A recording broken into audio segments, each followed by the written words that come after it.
Yes, we do this. All right, fine. I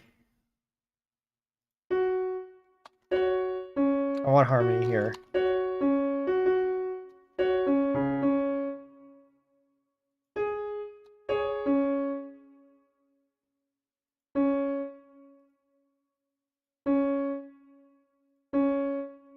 That on the second voice.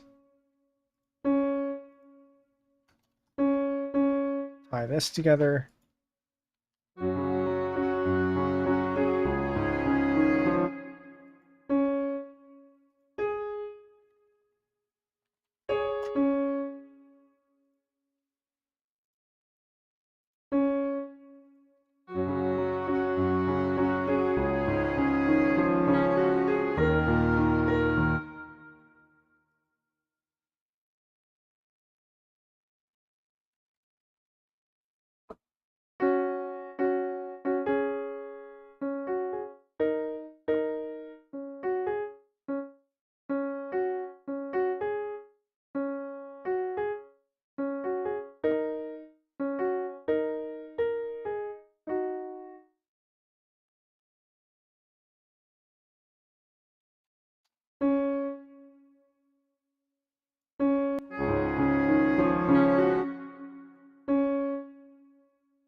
Maybe we do this.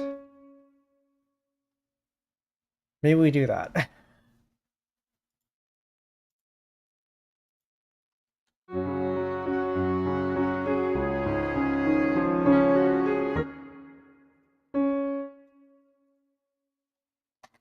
Glenn, welcome in.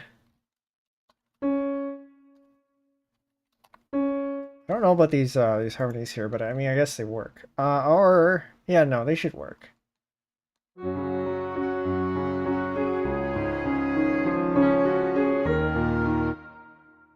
No, there's got to be something better than this.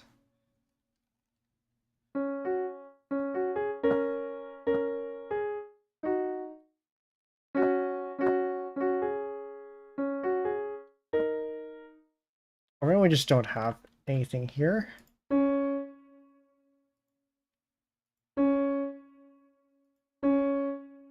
But then we have this awkward rest here.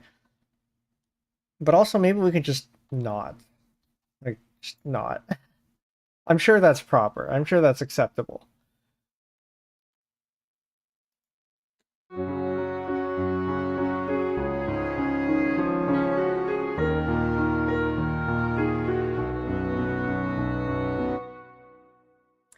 By the way, there's a trick to make a dotted solid note head, non-dotted solid note head share the same note head.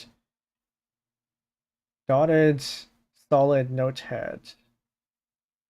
So one of these, and a non-dotted solid note head share the same note head. You'll have to point me to that, because if they're in different voices. I wonder how... Well, why would you want them to share the same note head? Because you could just have them together, couldn't you? Like side by side. Although I'm not sure this... oh, wait a minute. Because so in this case it would be... Hold on. Gotta do this thing here. Because I think I am in that situation right now. So if you have dotted quarter C sharp below the C sharp, F sharp, G, which you did for a moment. Yeah, let's bring that back in. I don't know how to introduce more voices. All right. So we have this here. This here. We have the dotted, but dotted there. I mean, that's what this would do. But like this. Would it be proper to do anything else? You can make the 8th note C sharp note head invisible. Like do that.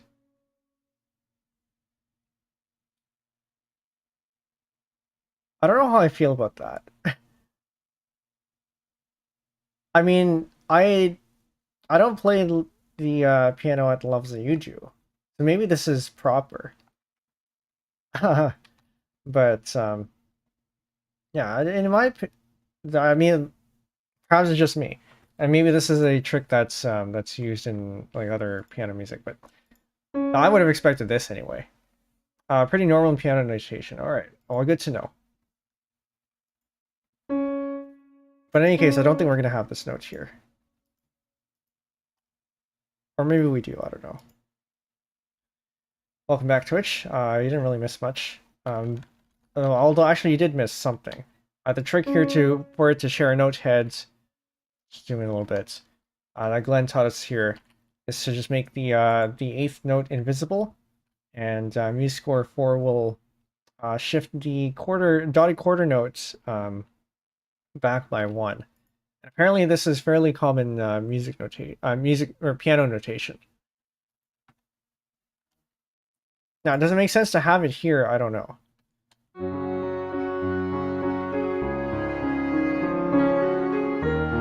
I mean, maybe it does. But then again, having this means it's a little bit more accented, which I don't think is what we want. I mean, accented to some degree anyway. The double note.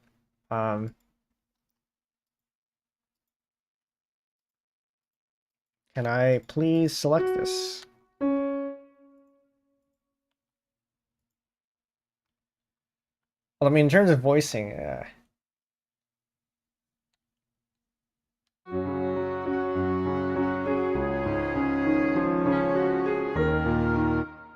so if there's anything that I want with a different voice, it'd be this one. So this can be the E, I guess. No, sorry, D. Working in F sharp major always gets me mixed up because I always think in flats, not sharps.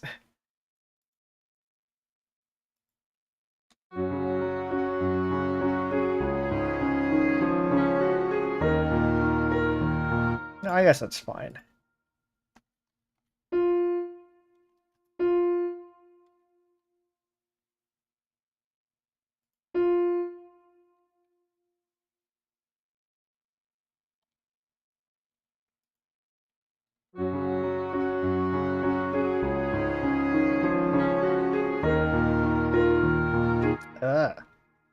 Okay, hold on. What is this? No, this is a D. So why does this sound off? Because it's not. That's not a D. Okay. Piano only. Yeah, that's fine.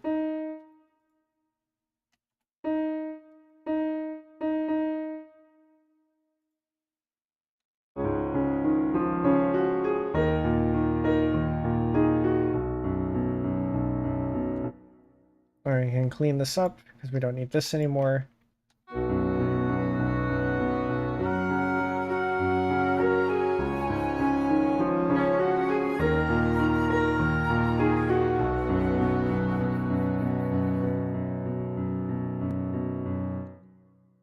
All right, and then we just copy over what we had there and do the same things here.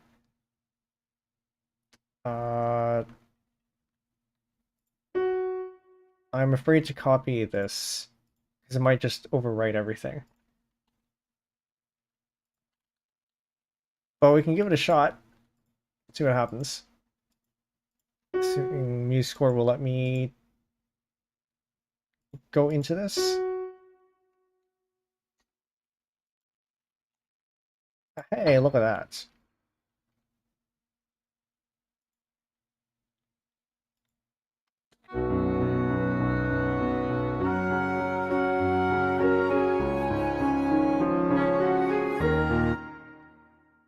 Which means we can also just copy this here.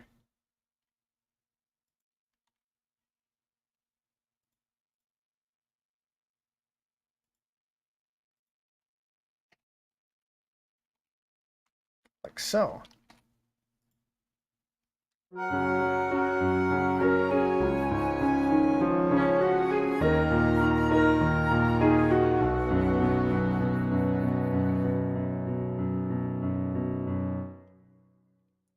Where is the other side of the hairpin?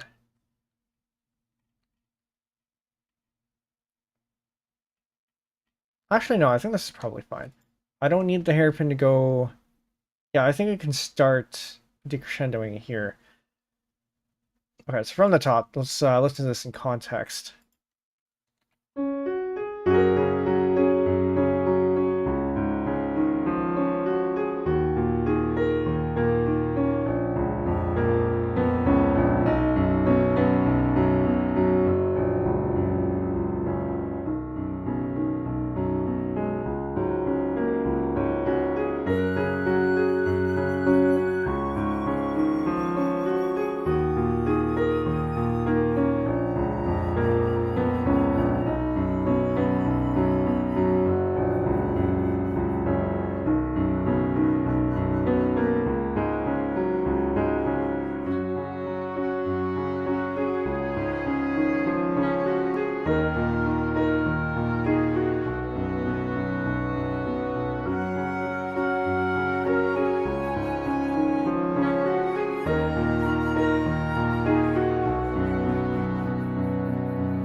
We're going to move that up an octave.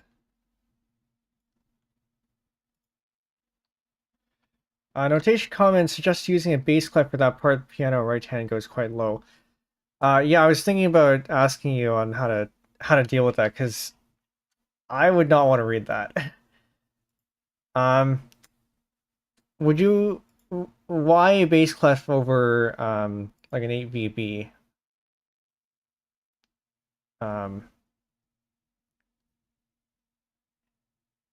An octave below. Where are my clefs? There it is.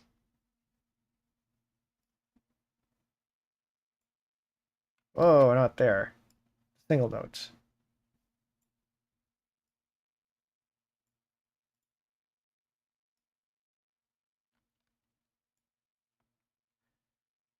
Between staves, as most annoying things are okay. Yes, fair enough. Conspicuously disorienting.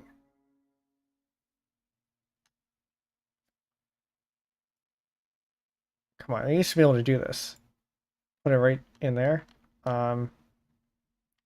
Probably starting here, like that.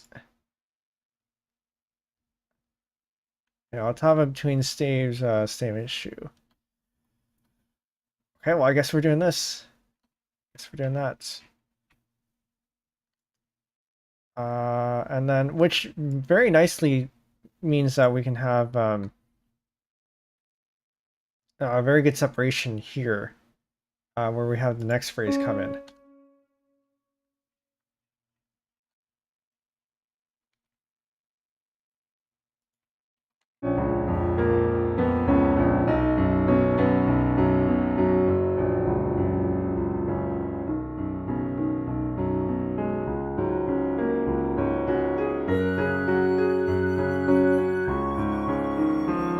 Alright, I want to change this left-hand part.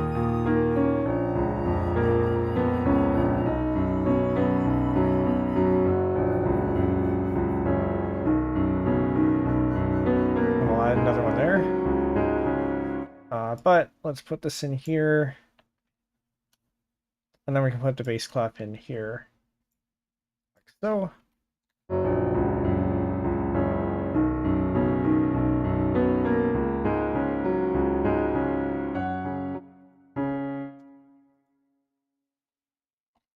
And we may as well do that.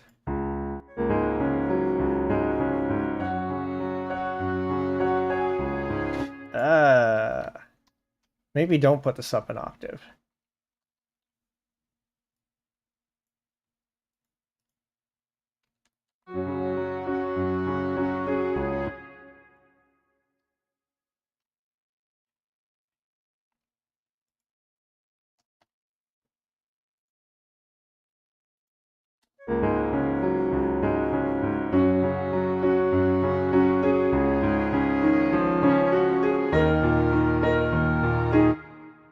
See, the reason why I didn't want to put mezzo forte there is because then this part gets a little bit too loud. Okay. Not sure why it feels wrong. I think it's because as a pianist, I'm used to thinking of the two staves as as like one continuous array of pitches. It only makes sense to fold octaves that are very high above the upper staff and very low below the lower staff. Yeah, I think that's reasonable because like cross staff beaming is a thing too. So if anything gets in the way of that, I think yeah, it definitely makes sense to treat this as one like one continuous, as you said, array of pitches.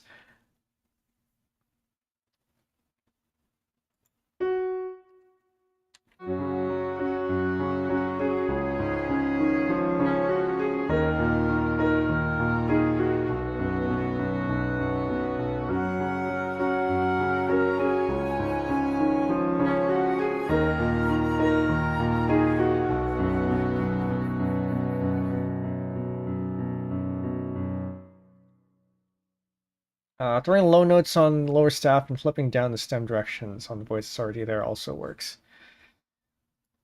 I suppose it would.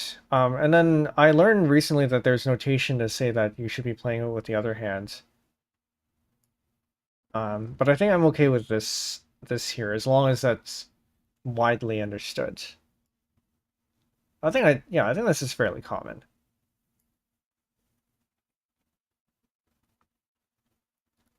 Okay, so no, I do want to extend this. Move that. Oh, not like that. Actually, maybe like that. What am I grabbing here?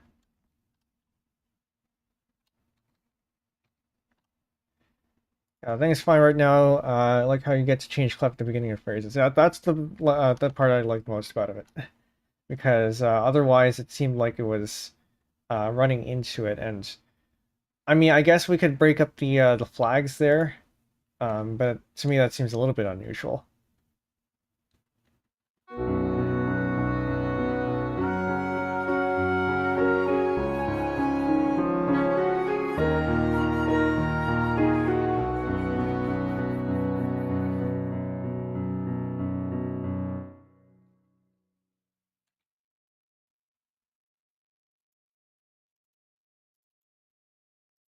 This should not extend all the way out.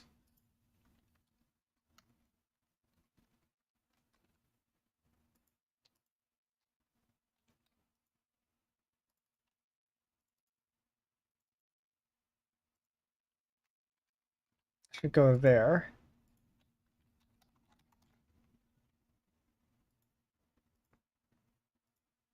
We'll have Excel there, and then we'll have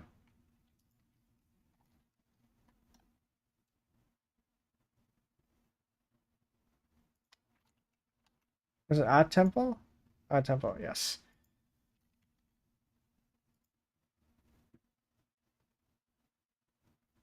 I don't know what's going to go here though, but I think that calls for a double bar line.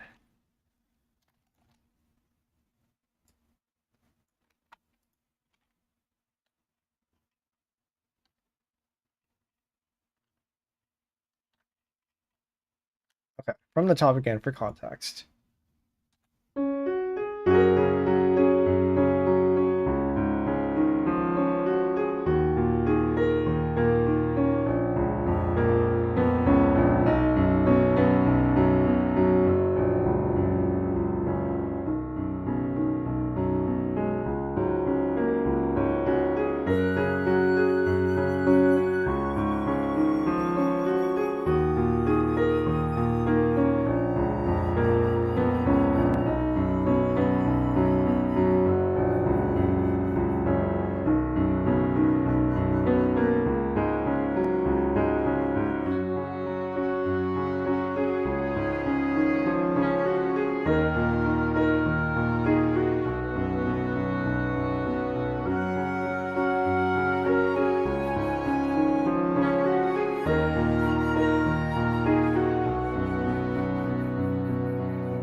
Maybe we excel a little bit later.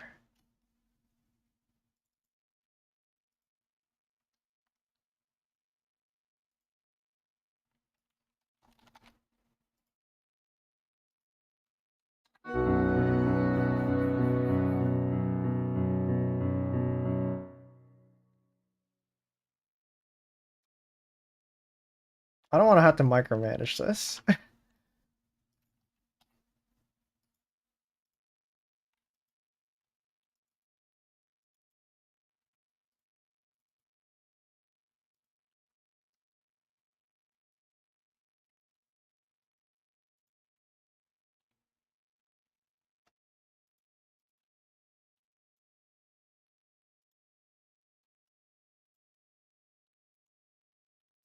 Yeah, okay, whatever.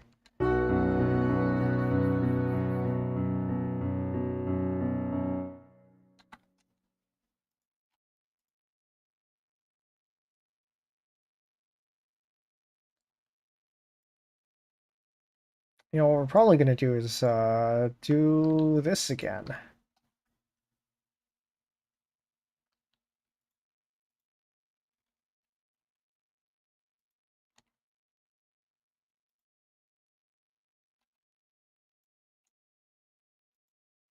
And then the Excel goes very naturally over here.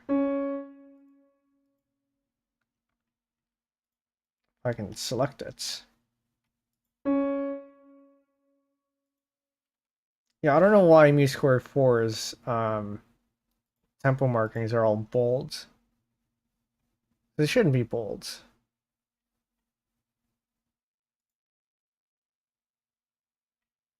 Oh, whatever. I'll change those in the page style or something later. Like right here. Tempo text. Maybe it's because it's marked as tempo text or something. Okay, whatever. It's not I mean, it is to do with tempo, but it's usually not considered in the same style as tempo text there. Nah, too far.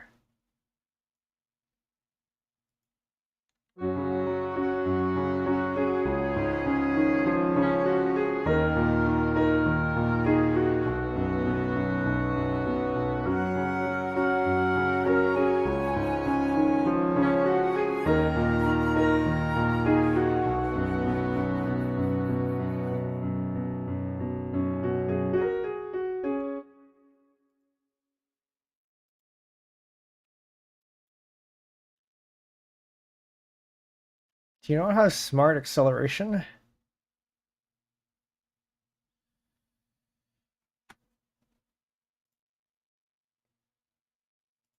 All right, so this is 100 beats per minute. If we went down to 90%, that means we need to go up by. So, what is this? 100. No. 90. 1 divided by 0 0.9. 1.1111.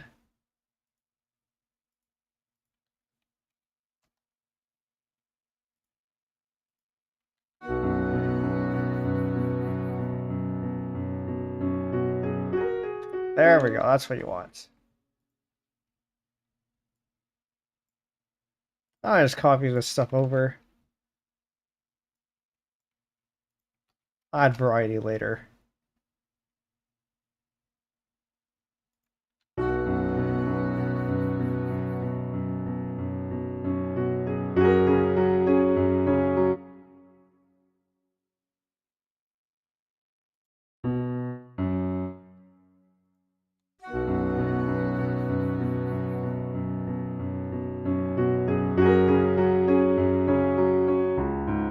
It's not supposed to sound that loud.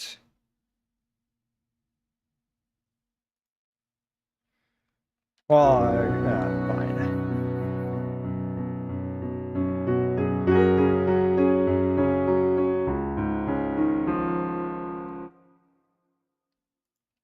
Maybe it'll help if we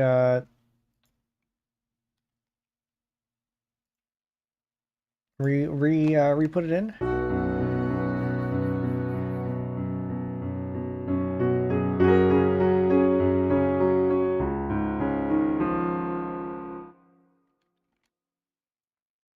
Whatever, we'll leave that as.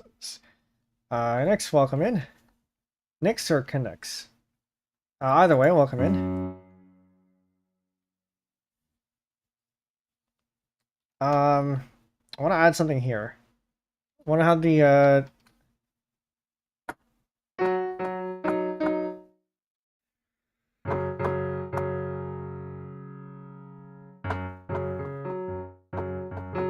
I guess we can do something like this.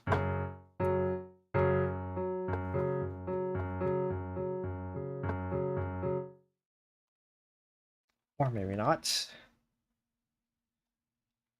5.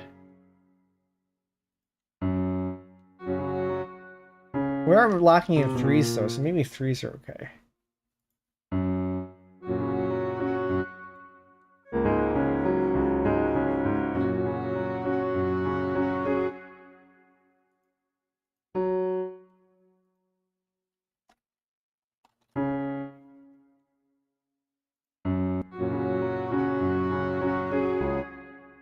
And then we do same thing here. That's the wrong note.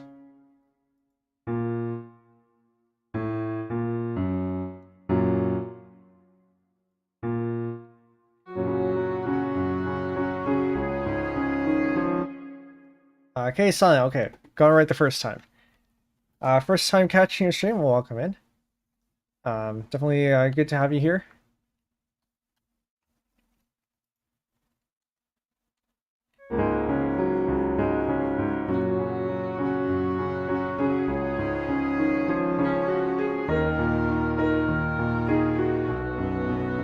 Something like that.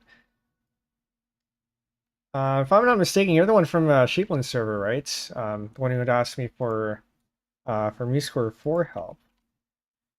So you should, maybe you'll have some opinions on the stuff that we do here. No, this one definitely, should this be in a separate voice? No, that's probably fine.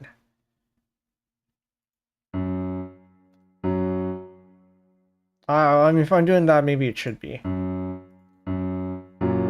Okay, so these ones should definitely be in a separate voice for doing that.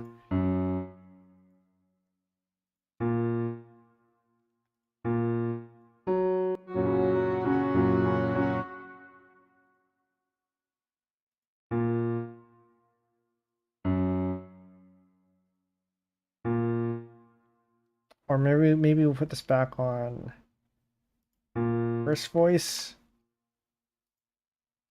No, don't do that.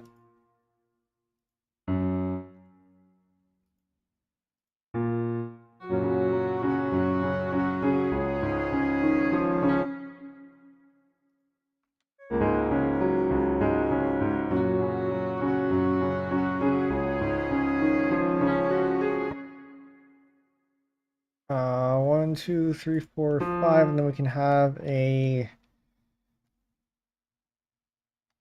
what is this? C? That's too much.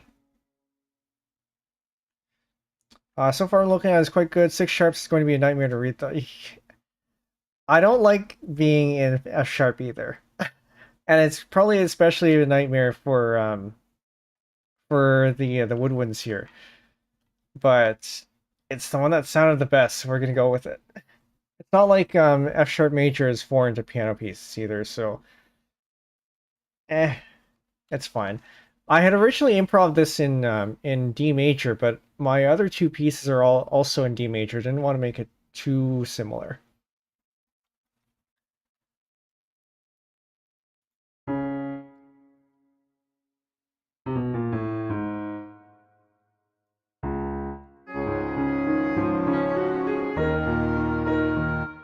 You can use G flat major if you want. I mean, it's the same thing.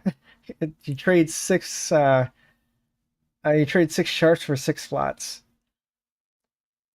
Although it's weird. I think of the keys generally in flats, but if I am given the choice between F sharp and G flat major, I will tend to prefer F sharp for some reason.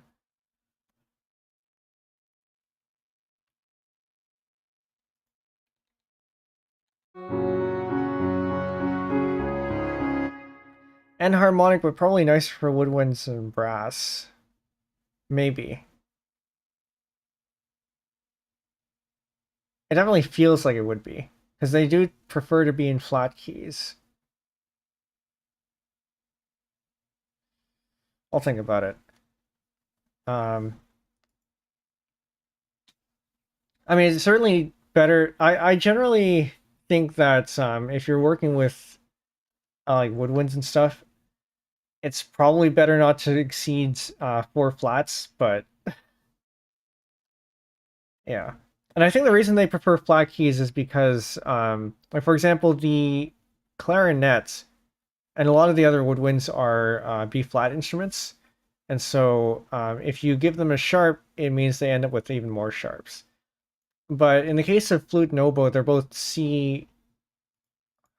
Yeah, they're both non-transposing, so it doesn't actually matter too much. But you know, it seems like for our horn here, it's not that great out the way. But okay, so what happens if, and I'm going to save that. What happens if we transpose this to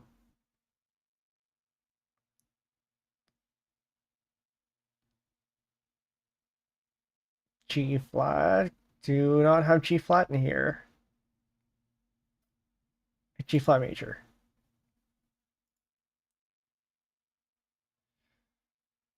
So then you end up with that. And in concert pitch, I guess it's a little bit nicer. I mean, it's the same thing. You have the 5 flats here, and then everything else just ends up being flats.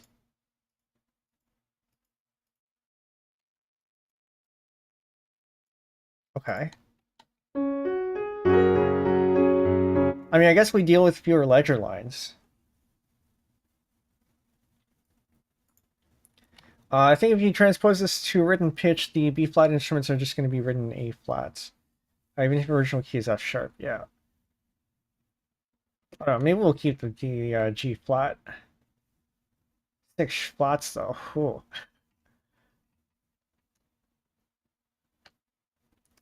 You know I'm gonna write you G sharp major, yeah. That's what, like 7? Is that 7 sharps?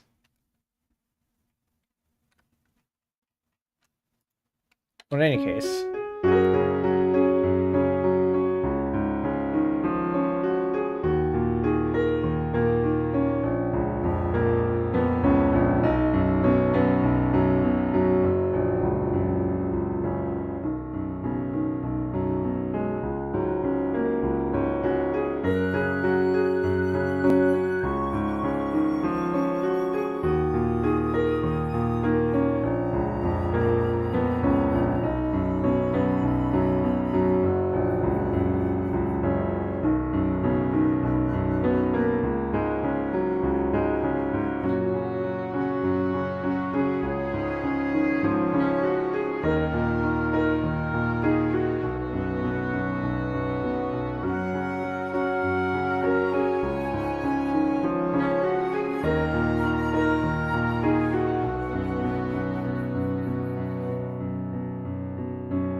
I get rid of these grace notes here.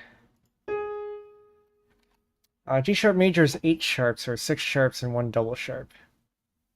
Right. Double sharps and keys. Haha. Yeah, nobody writes those. I mean, it's possible. It's certainly possible. I think MuseScore can do it. I'm gonna pull out MuseScore 3 for this because I don't want to open another window. Um, sure.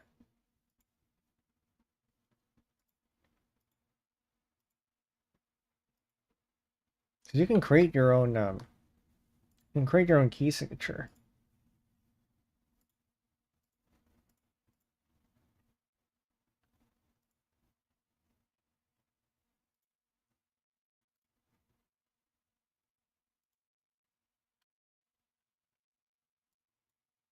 Stream elements, are you okay? Or on the Twitch side, Streamelon just put in three ads, 3 ad notices.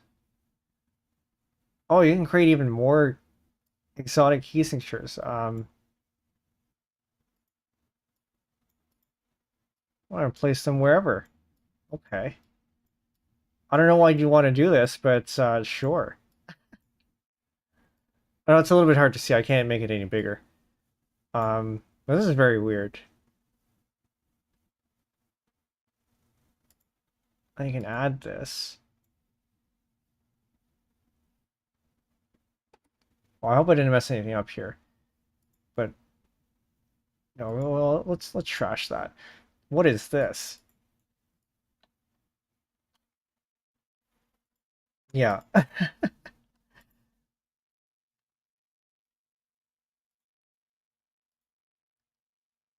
Yes. And delete that too. You know what? Maybe we'll save that. Put it in the Discord.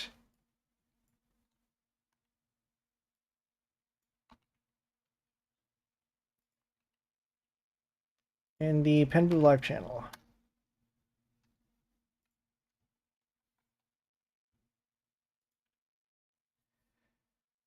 Okay. Well, back to this. That's the sort of key signature I would see on a contemporary piece of music. Yeah, it's like modern art. You know, I may as well save this too. I'm gonna figure out where to put this.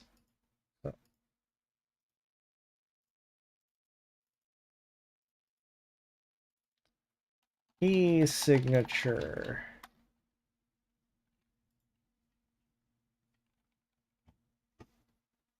Yeah, I'll upload that to the Discord later. Is Twitch still in ads? I think you're out. This is a good chance to say that if you're not in the Discord already, links are in chat here. We have a music making channel where we post things about music theory, music performance.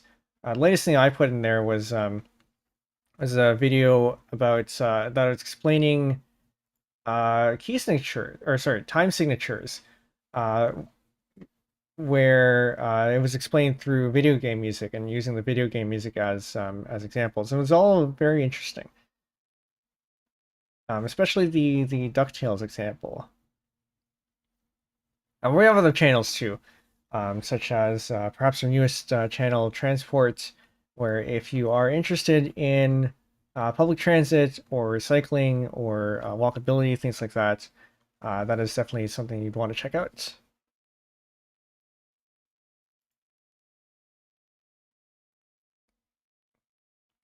What are we looking at here?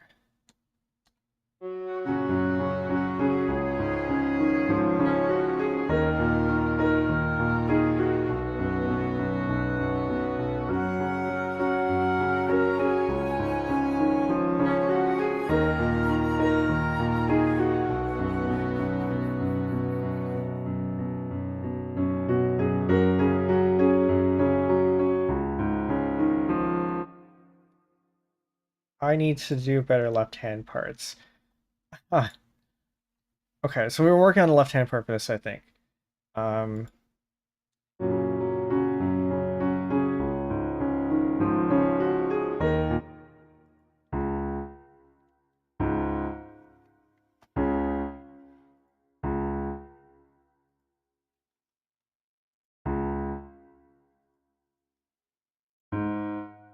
I guess.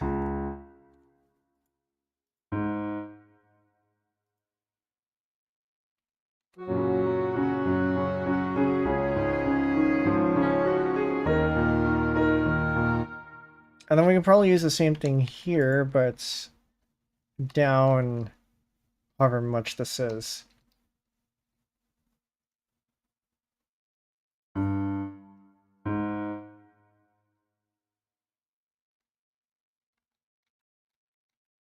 I column along with it? Okay, did.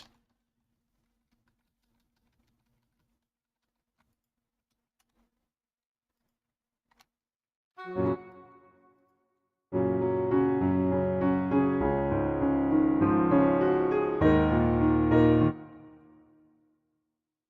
I can't be right.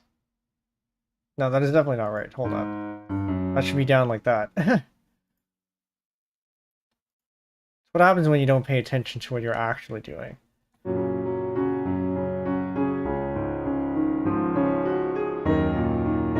No, that doesn't sound right either.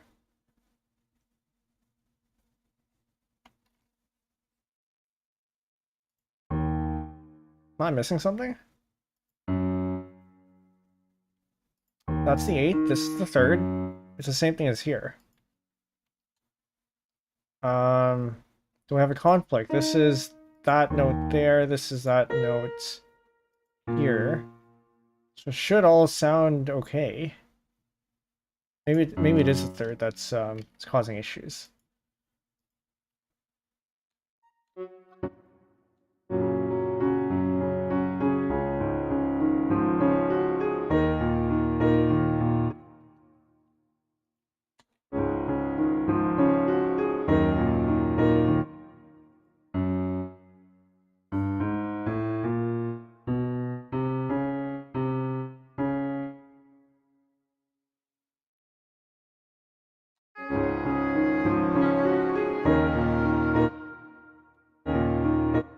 Does that actually sound okay?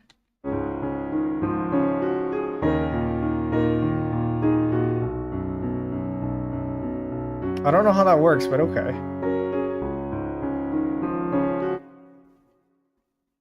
I mean, I was expecting this to be a 7th or something. And maybe it is. There's so many flats I can't figure this out. Or rather, I don't want to figure it out. But okay, so let's copy this over. Not voice 2, I want to turn off dynamics.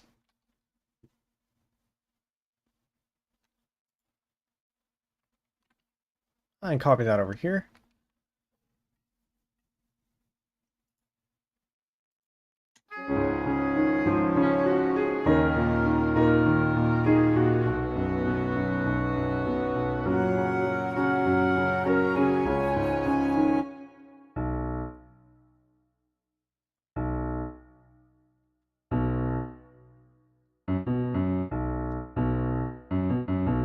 Which means I guess we can do this.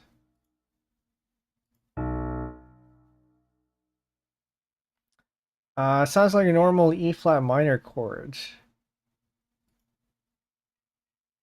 Well, maybe let's actually analyze this. Because this is an E flat.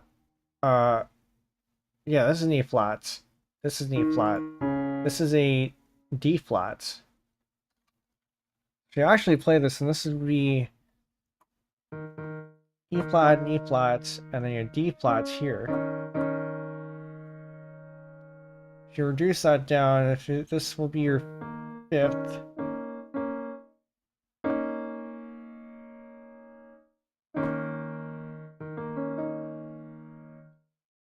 Where's my 3rd?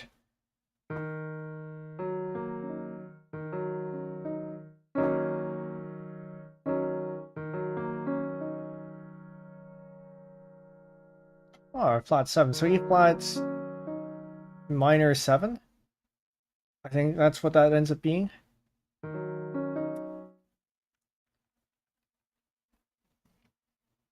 That would make sense. I mean, I think that's what my intention was anyway. Well, when trying to make that.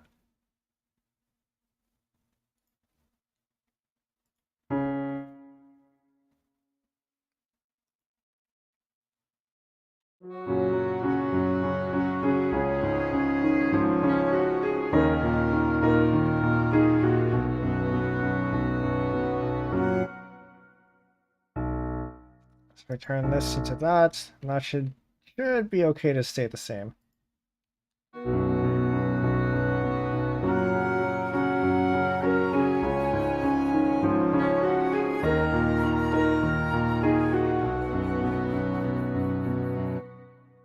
And then we copy over the same thing that we had over here, I guess.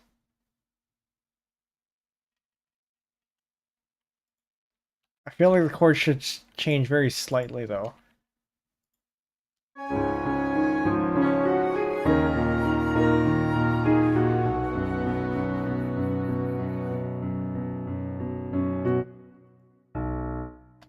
Bring that up an octave.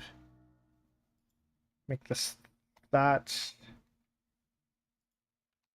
Or maybe just a 7. Or the whole note there.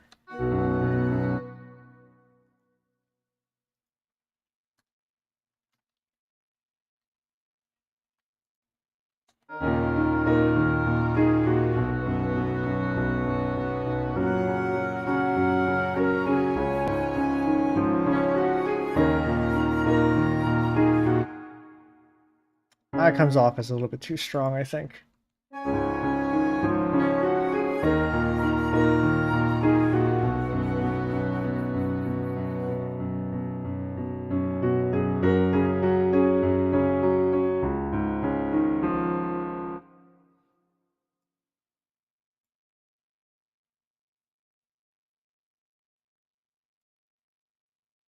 I don't know what to do with that.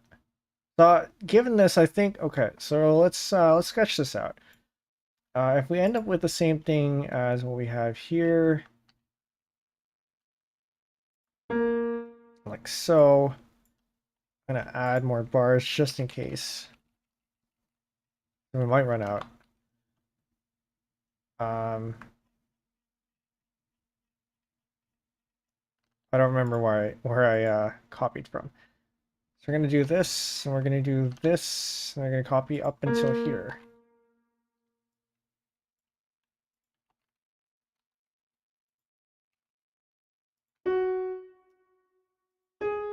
So if we go to this far, that means that that's about a minute and a half. It's a minute and 20 seconds. Actually, I guess that means if we double this, if we do this part again, because I think there is a little bit of something here that's worth repeating. Then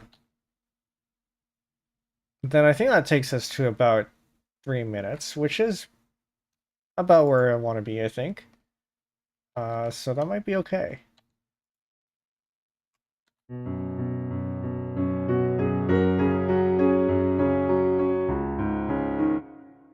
I still don't know what to do with this, though.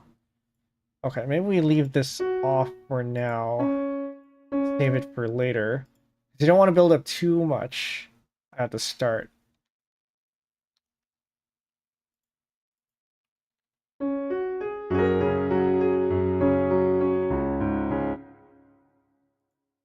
I'll just clean this up here.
No, this is where I start doing the variation.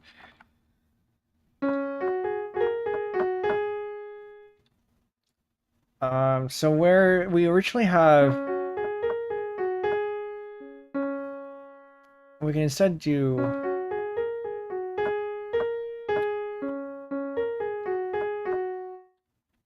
gonna start doing that. Okay, so I'm gonna get rid of these harmonies here. We can fill those in later. I just don't want to clutter things up too much.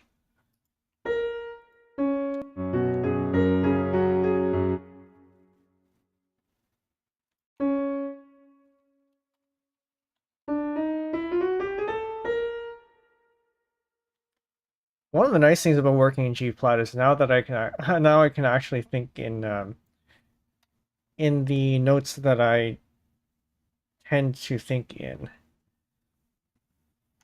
Because as I noted earlier, this to me is a B flat, not an A sharp.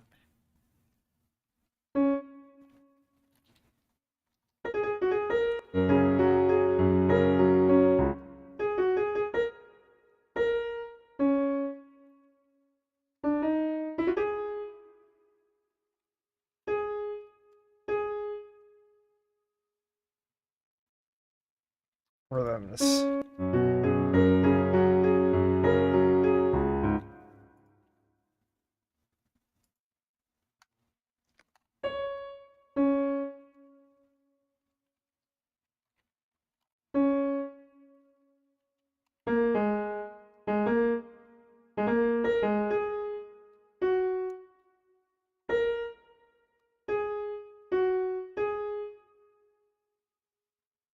I think the rest of that is the same.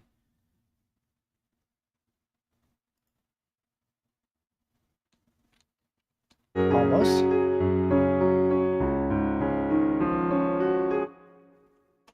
Almost.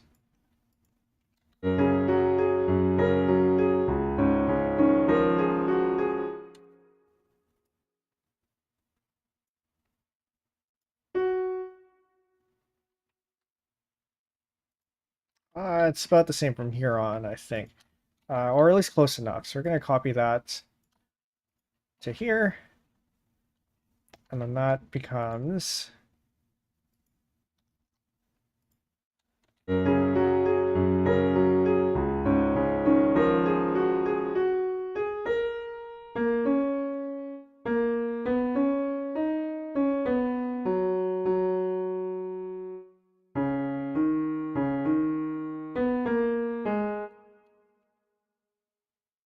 Oh, that's not quite right. I skipped some parts.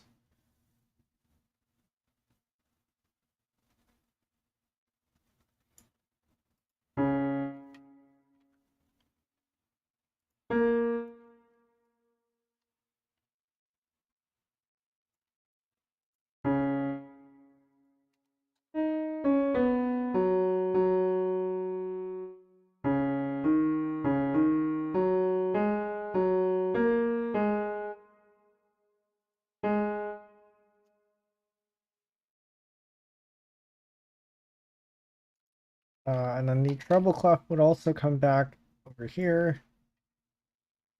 And get rid of this one.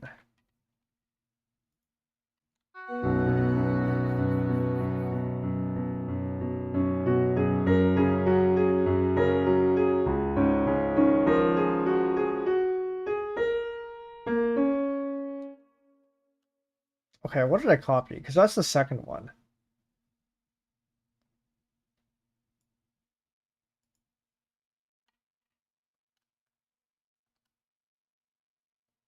That should be all the way up to here. Okay, so we're gonna recopy that. And paste that onto here.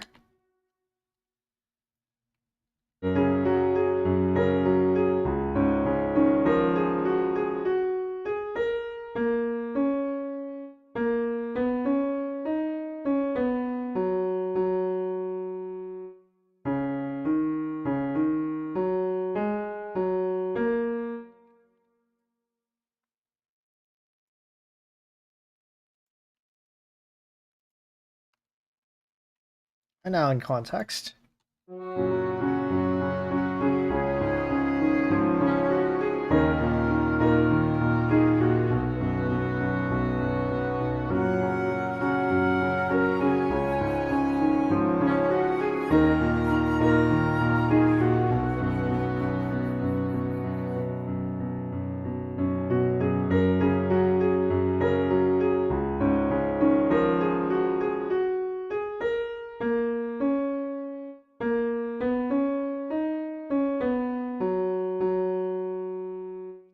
Oh, wait a minute. The only one that hasn't been able to do a melody yet is the horn. Let's throw this over to the horn.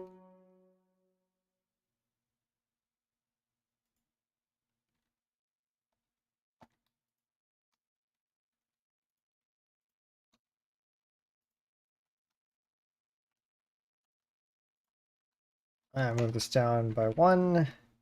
You should be able to play that.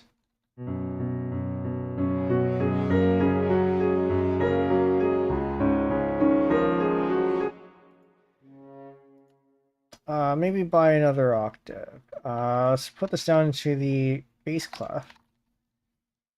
Because the horn can play in both bass and treble. It has quite the range.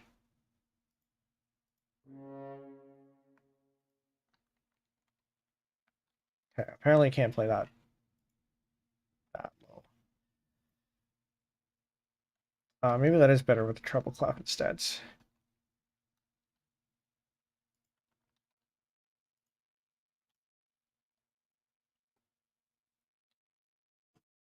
Which means we're also going to have to put a bass clef on here if we're going to do that.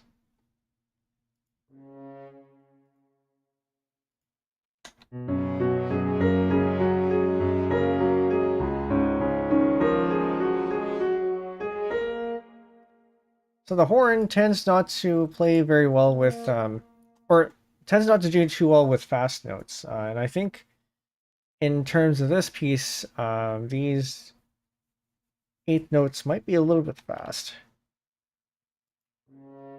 Not that they can't play it, it's just that sometimes the way that the horn can transition into notes, it can sound better if it's a little bit slower.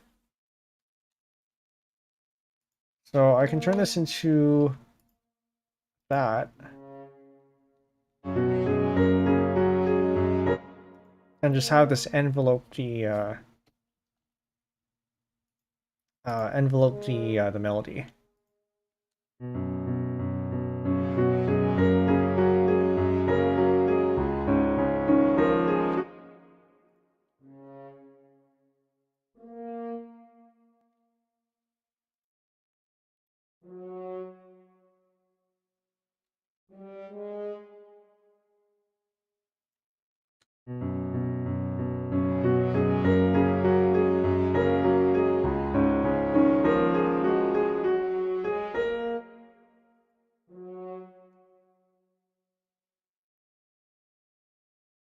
I don't like that.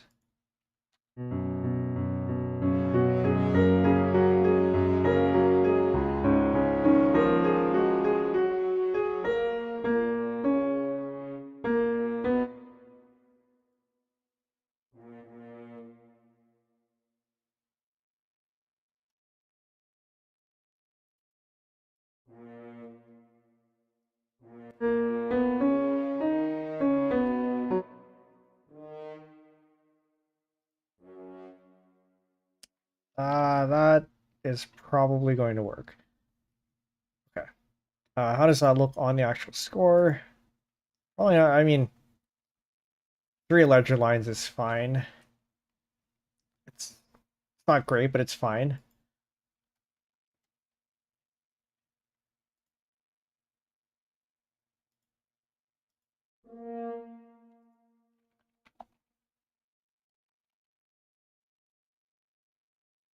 Let's maybe see how this sounds with Forte.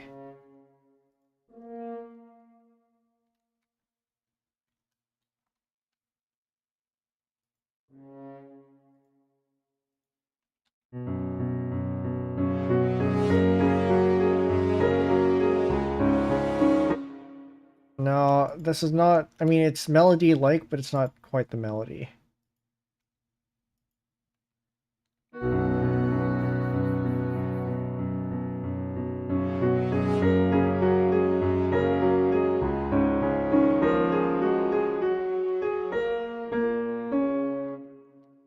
Okay.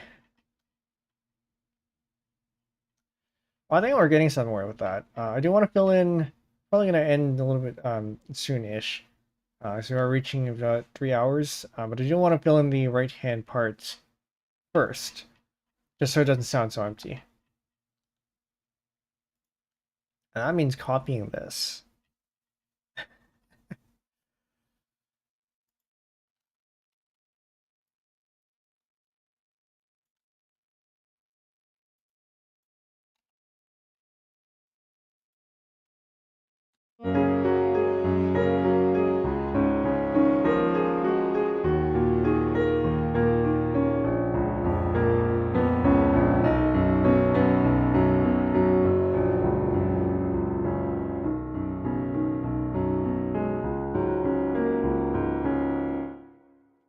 You scored 4. I'm disappointed in your layout. It used to be a lot better.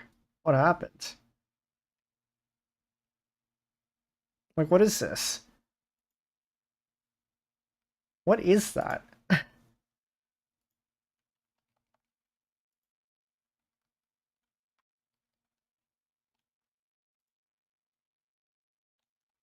Okay. Twitch is still in ads, so we're gonna try to keep going. Try to fill out something else. It's regressing to 3, yeah, a little bit. I mean, even 3 I don't think was this bad either. I mean, it was a little bit. Yeah, I wonder what happened to their layout system. Because it was really good.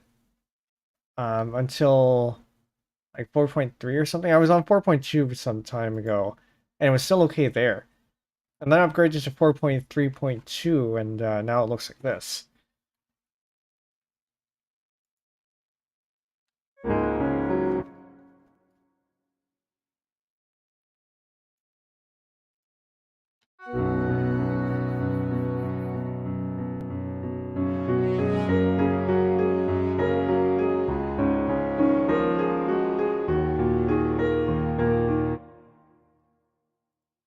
I want to try something.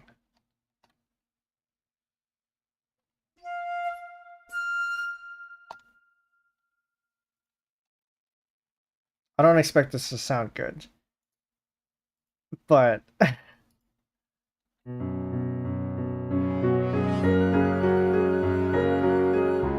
yeah, no, of course not. It's a little bit out of place. But I could maybe keep one of these here.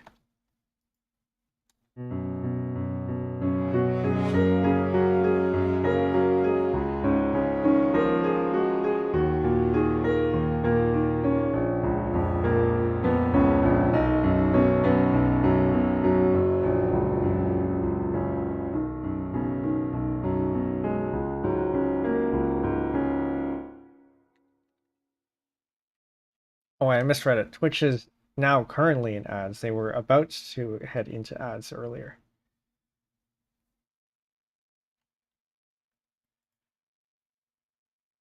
What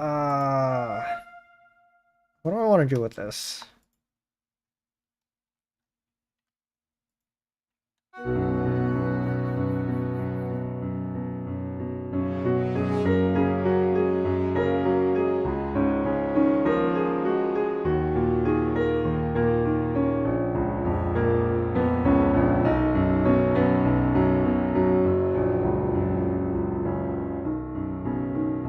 Actually, no, there was another part that, sorry, I'm jumping around a lot. Um, there's another part here that I wanted to fix, because right now we have this one or we're harmonizing the oboe with the flutes up until this bit, because we didn't get to it, but we need to harmonize this bit.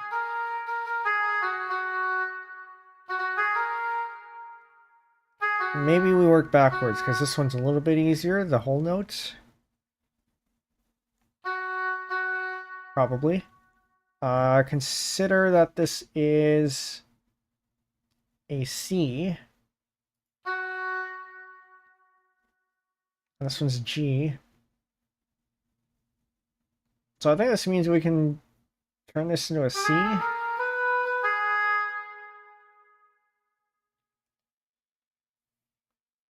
Alright. Well, Twitch, welcome back.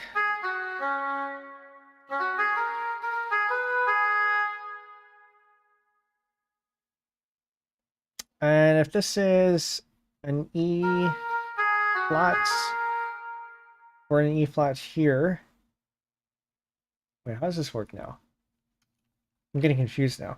This is G flat, D flat, E flats. Okay. And then C flat. So I guess the downside of having an going from F sharp to G flat is that now we have C flat, which isn't awful, but you have C flat.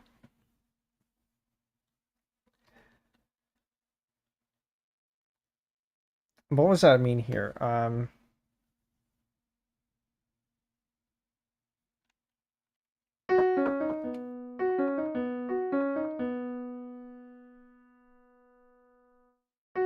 So I have G flat first, and then you have D flat, then E flat. So this would be an E flat, which I mean, I guess we already knew that. Um,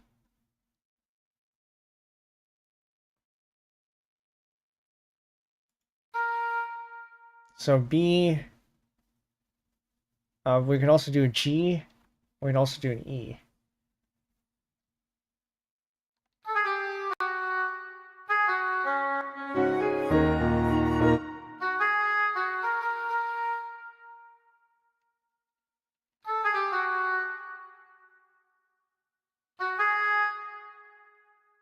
I guess it wouldn't be awful to have it unison on the A, because we are traveling in different directions. Then we got to figure out what to do with this one.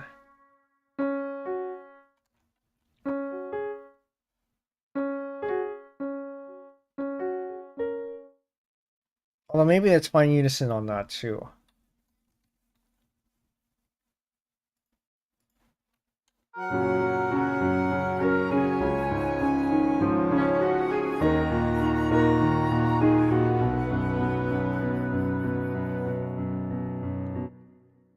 No, we gotta do this in different directions. I'll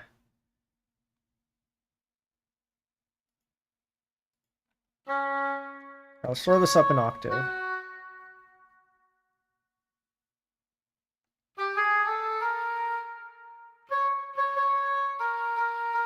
Maybe.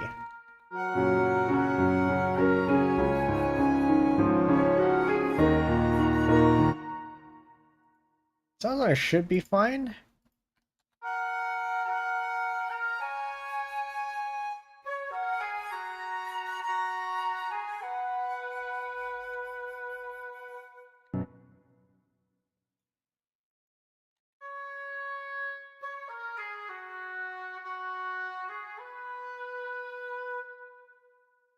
In isolation, that sounds fine too.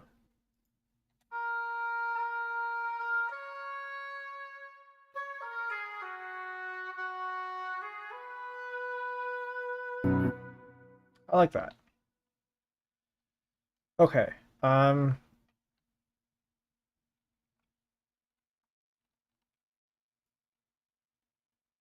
have a listen from the beginning. And we may end it there after that, assuming I don't get any more brilliant ideas.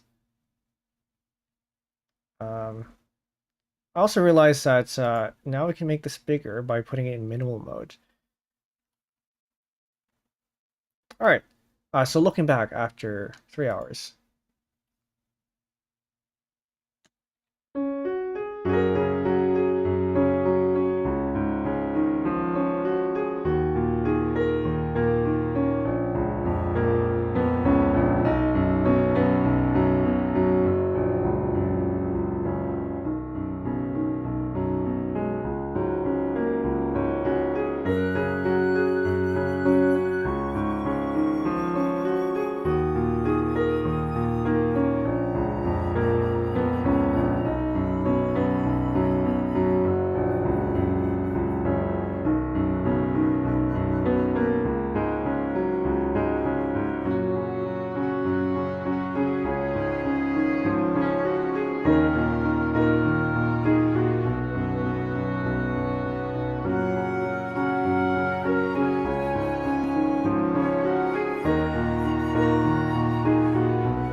I want to try something. Let's wait for it to go back to the other workspace. All right, bring everything back. New instruments. Give me a suspended cymbal.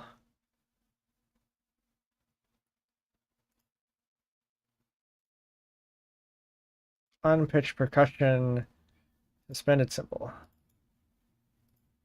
And throw you all the way down to the bottom.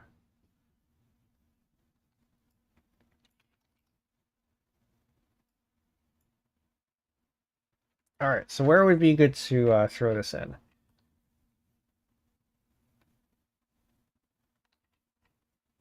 Right here.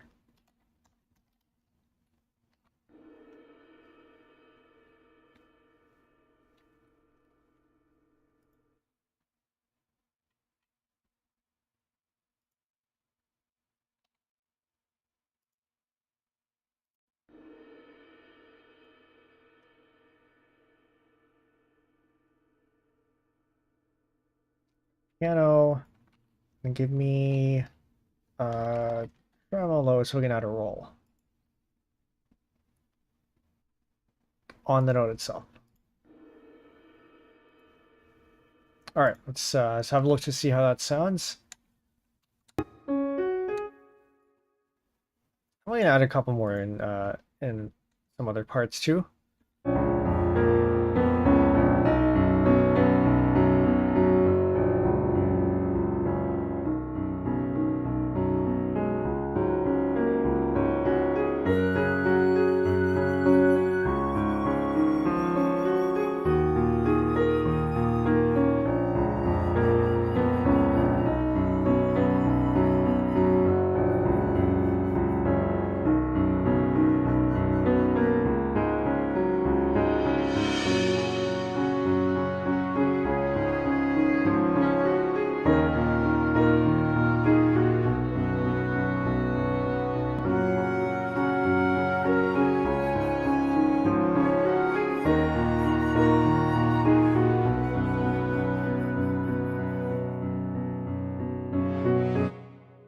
Definitely adding one here too. That was good. That was good. I like that one.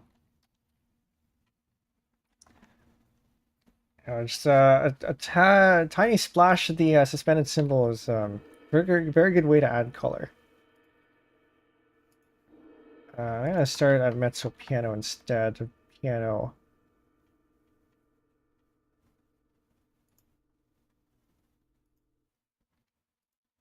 This one is going to go to fortissimo.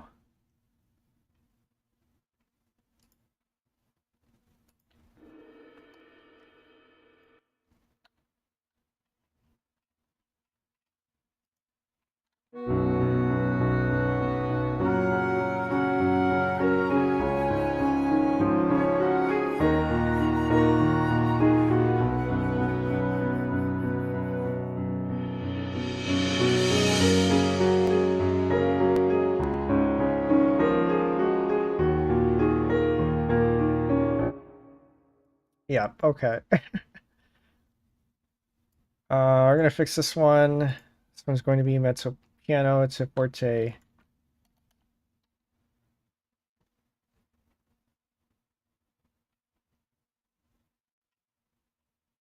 If I can find the dynamic, there it is.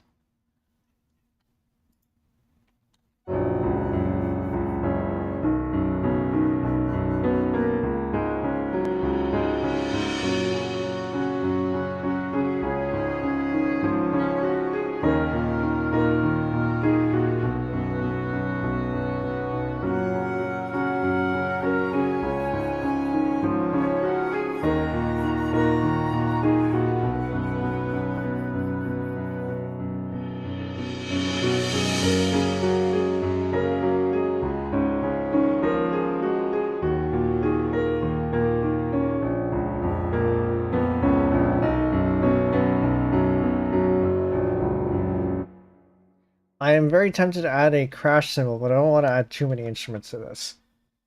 Um, but a crash cymbal I think would sound great. Just to accent this downbeat here, and also on the other side.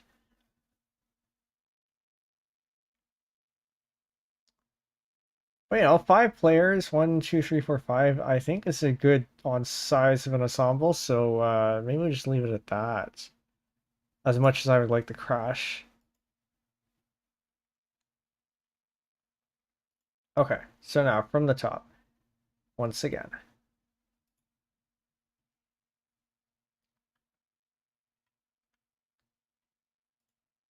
Looking back after 3 hours.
think we definitely have stuff to cover for next time, but I think this is sounding great so far. And considering that we're going to be roughly doubling this, I think we'll get to about 3 minutes of song time. Maybe we finish next stream. Maybe we finish in 2 streams. Normally I think it takes us about 5. Or like 3 and 4, something like that. So we may actually finish this sooner than I would expect. This is shaping up to be a nice piece and good progress. Yes, indeed. I like this one.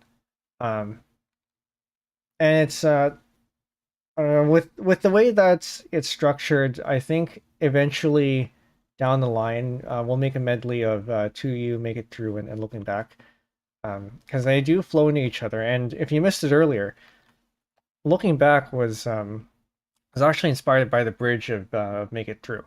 So we have oh, that sounds so off. Make It Through is in D, and we are in G flat.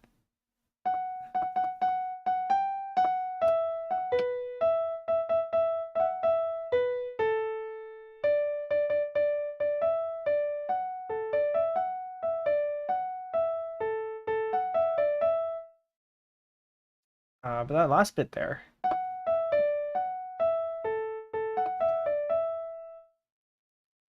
Chromatic third relationship, basically D major to F sharp major. Yes. I don't know if that was intentional on my part, but it's I mean I tried playing a bunch of different keys, and F sharp major, G flat major was the one that sounded the best. That wasn't in D anyway.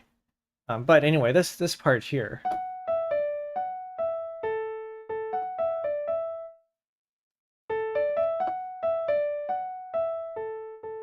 Hold on, I gotta do the chords again.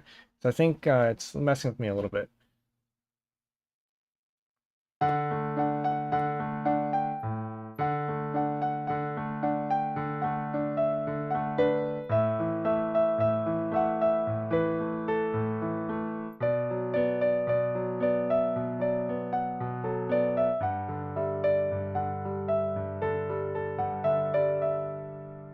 Whereas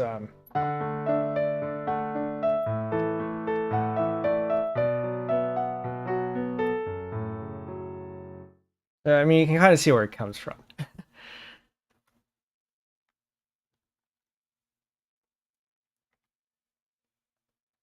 And then actually, I think Make It Through was partially inspired by To You, because we do have the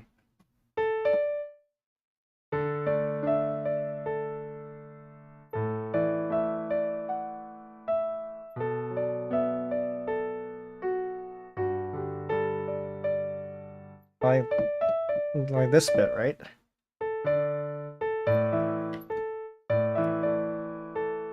That's not quite right.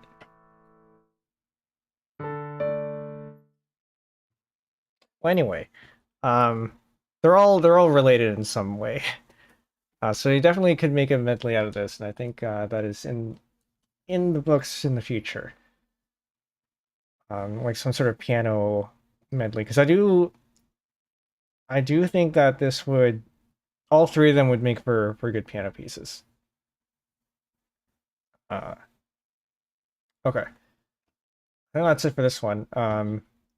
Next stream. We are going to be working more on Fudge. So if you're interested in programming, we are making an esoteric programming language called Fudge that is inspired by Phase Connect's VTuber Jellyhost Shumi. I'm not quite sure what exactly we're going to be working on. Maybe we're going to work on the UI, and maybe we're going to do more of the interpretation. We've already done all the parsing bits, so all that's left is interpretation and actually running the thing, but also displaying that on screen. So we're going to be doing something of that sort there. And then if you missed the announcements, Saturday, we're still going to have a stream on Friday and Thursday. No, sorry, tomorrow is Thursday. We're still going to have a stream on Friday. But Saturday is the big highlights. That is the collab with Eggy, Monica Ray, and Tips and Tricks. Will be my first time being in a collab that's not part of SSL, Super Streamer Lobby, but also first time organizing a collab as well. So look forward to that. But yeah, tomorrow is going to be this year. Jin Gamer, welcome in. Monica Ray collab, yes. I don't think she announced it, but it is public knowledge. So yeah, that'll be on Saturday, but tomorrow will be this here. Yeah, the materials for that's the wrong one. The materials for this OBS, please. Okay, don't. All right, fine. Right. Well, I guess I can recap this one. Oh yes. I guess I can recap this one. So for those of you who have not noticed, we do have Twitch affiliates enabled on the Twitch channel now. Once again, I reiterate that my primary platform is still YouTube, but for those of you who prefer to follow on Twitch, that is available to you now.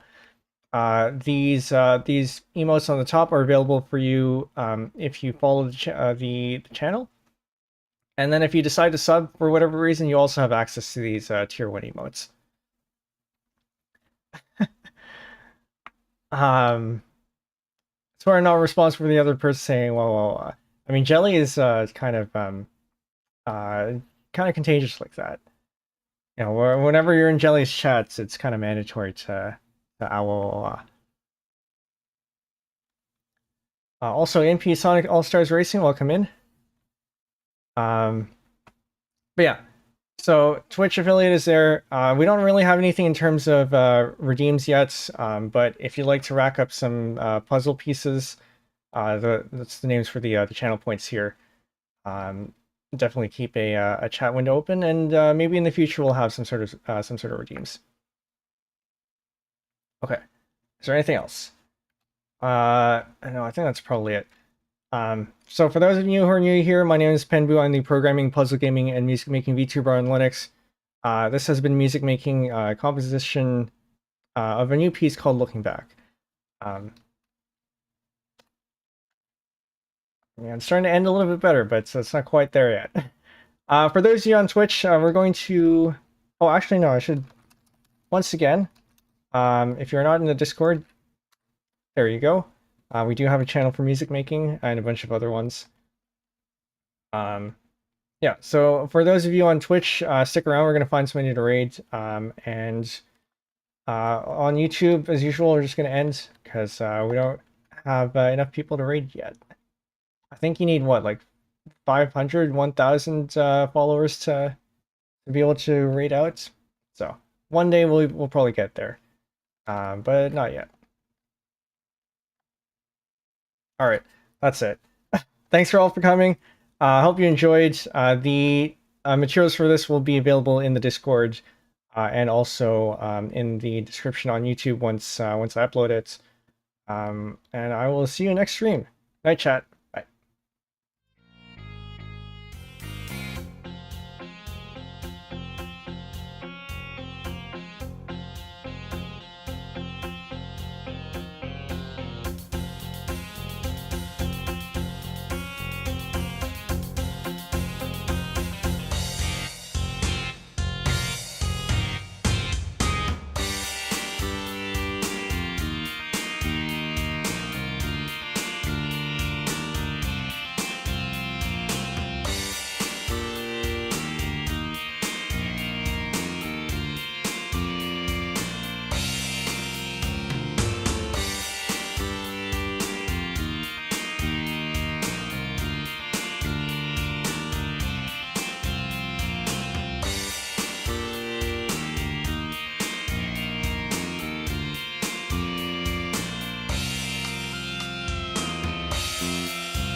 Alright, we are going to go visit Barry's. You're a VTuber doing karaoke right now. First time seeing them, but I'm sure they're great. So if you would like to participate, here's the raid message. Feel free to copy and paste that in and say hello. But otherwise, we'll see you there, and enjoy the karaoke. Alright, good night everyone. Bye.